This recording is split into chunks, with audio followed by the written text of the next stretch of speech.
wow. There's like a lot of rain, like abnormal amount of rain.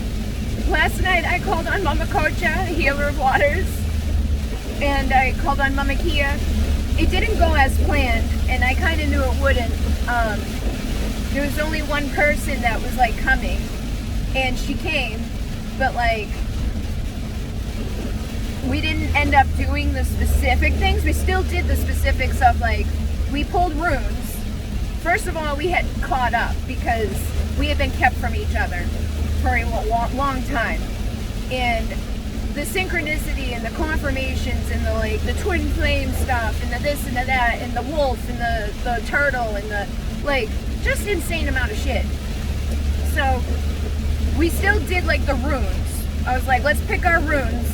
So I had my deck with all the different runes, and she picked one and I picked one. Hers had the bee on it, mine had the whale on it.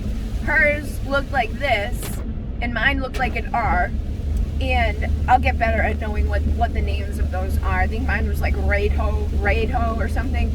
But either way, what I did was I took long sticks and then we like engraved those symbols into the fire pit to like bless that. But hers and mine were both like rhythm, new balance, a new beginning, cycle. Like both of them literally said rhythm, and her and I had both talked about like the rhythm and the cycle, and she had gone through a lot of the same shit I had been going through, where it's like, I'm gonna shrink myself down, I'll just be here for you, even though no matter how I show up for you, you get mad at it, you get triggered by it. And that happens with star seeds and light workers and blue rays specifically. And she's like, yes, blue rays, like all the same stuff.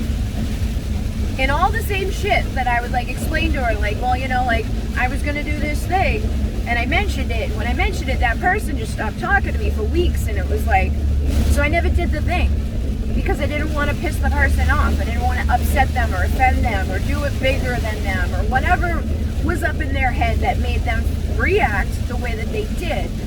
But it's my cycle, it's my rhythm, it's my spirit that I keep meeting in people, that it's like, oh, when you're in the box, we love you.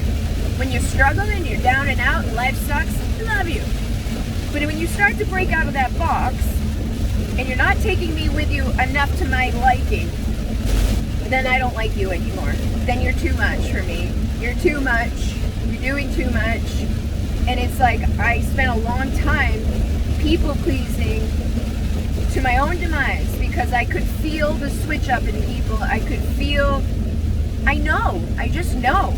People know that I fucking know. So you can't deny what I know when I know it in all the ways. And that's another thing, is like, she had the same shit where it's like, people want you to know until you know what you know, in that sense, with like what's going on or what's being wrong within the situation, or you start putting boundaries up, or you start, you know, doing whatever you need to do for yourself. But it's like, we don't want to lose our friend. But it's not a friend if you have to, because she brought this up without me even saying it. She hadn't even seen the video that I mentioned it. It's like, when I start hiding what's going good for me from you, because I don't want to feel that like animosity, that jealousy, that triggered fucking shit, it's not fair. Because when you get something good, I'm there to celebrate it. When you get something good, I was there to support it. When you got something good, I've even gone out of my way to make sure you got something good, or to bring you along in the good things that I get. But other people don't do that, and then like, if something is just good for you, it's not good for them. Like, you don't get the same.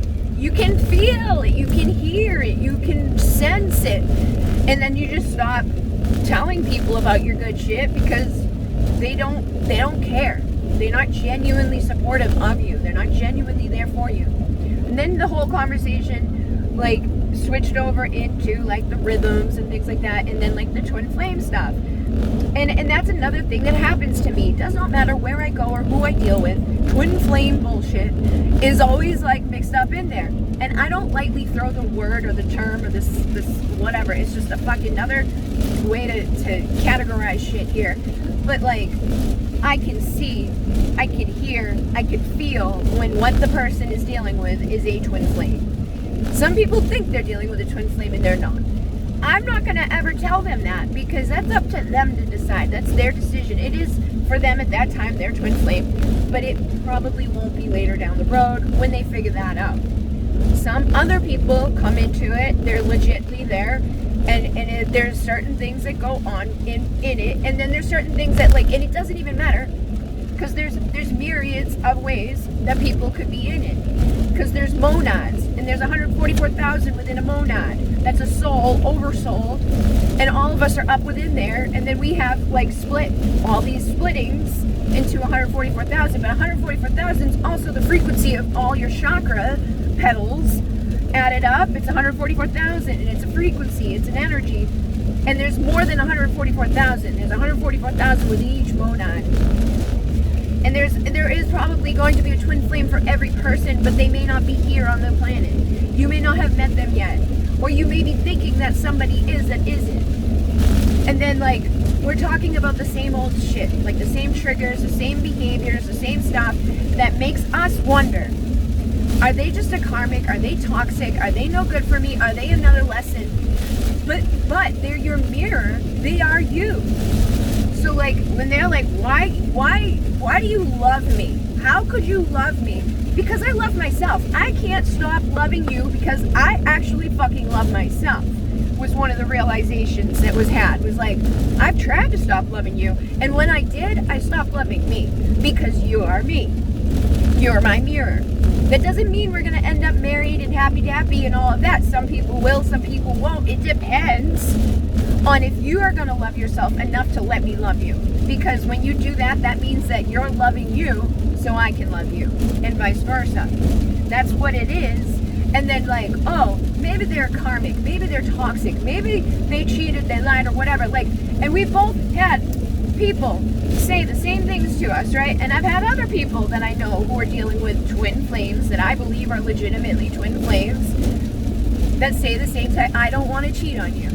The fact that they don't want to cheat on you, but maybe they do go, like, run off of something. They're not cheating on you because they never committed to you, but they're committed to themselves enough to know that they don't want to cheat on you, because that would be like cheating on themselves. That would be like betraying themselves. So they don't want to betray you because they don't want to betray themselves. So those are good steps to taking to truly loving themselves, to love you the way that you want to love them. And I think the feminine energy in this planet, or the feminine women, you know, it doesn't even matter, because we also had that conversation about, like, the masculine and feminine energy, and how it's like, am I the masculine? But then when, like, in the sexual moments, in the chemistry, all of that shit, the primal urges, that's not, I'm like, that man is not feminine at that time. But there's times where there is feminine energies from the masculines when they do get emotional, or they do shut down, or they do the fawning, which is a feminine thing, but that's come from their conditioning, that's come from their upbringing, where they were not allowed to express their emotions, and they're thinking that emotions is feminine, so they don't let themselves do it. But in reality, they really are doing it in other ways.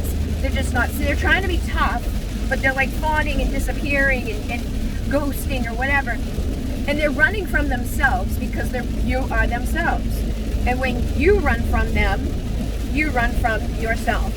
And when you go through all these things, it's like insanity. But like the masculine and feminine, you're both meant to be that. You're both meant to embody both. And I was like saying to her, you know, like, he's because he was younger than her. He's 27, all right? 27. I'm like, what the fuck? Okay, because like 27 is one of my twin flame numbers, and it's just like, it fucking haunts me. It's the person's address for me, and it was my school bus number, but it's my significant, like, number that tells me stuff. And then her and him going to places that they literally see wolves, and like deal with the wolf and deal with the shit and deal with the sun and the moon. And me and my person, it was like, he eats the sun, I eat the moon. And just so many weird fucking stupid things that you can't, like, why would you also be having that? And then, like, my past lives that I saw where I was like, I was a wolf, he was a wolf, and then there was a life where we were both half wolf, half human. She shows me some pictures in her phone of this place that she went with her twin, and it was like half wolf, half human.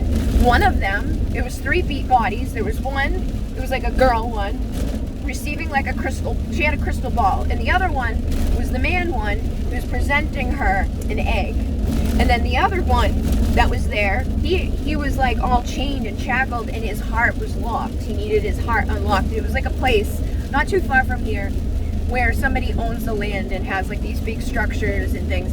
And then they went to another place with other stuff just like that, with like people that are like created out of these, they're like structures that were created, and the same theme with 3 people being there. And it's like, it's the wounded version, the healed version, and then like the other, like the divine. And it's all of you. It's all of you are the same. So his woundedness is in you.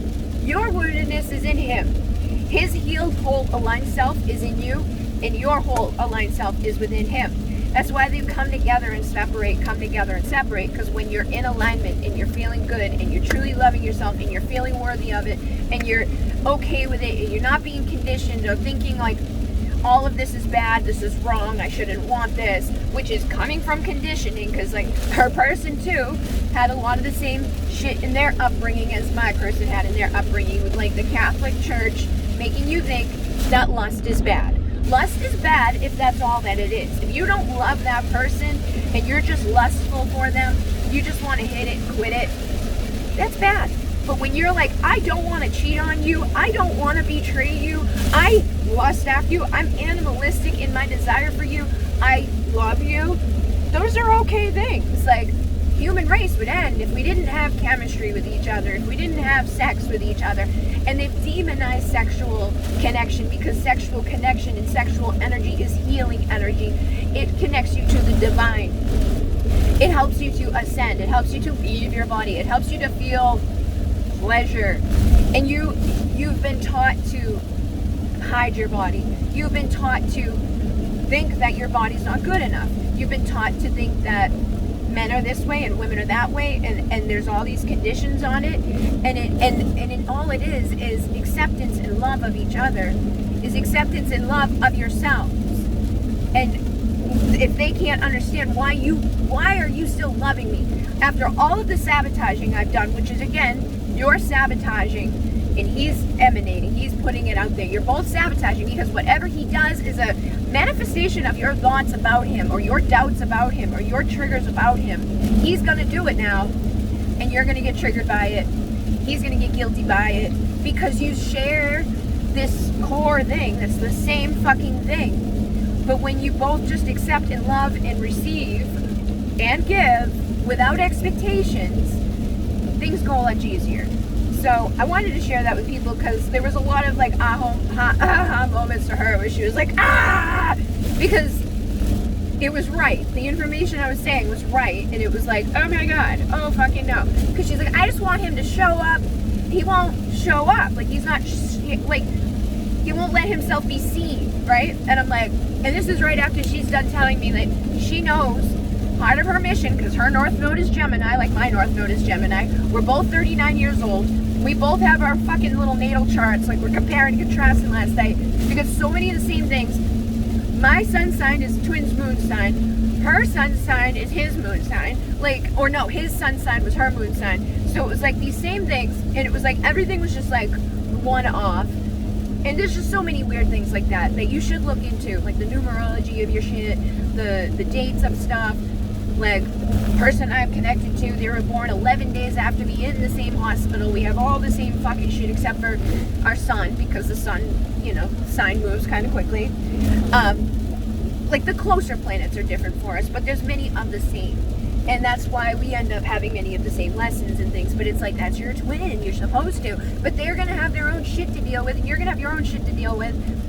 And it's like, just give them grace by not needing them to be there right in this moment. But there were so many things, and it was like she needed to show up. She needed to put herself out there. And once she does, he will too.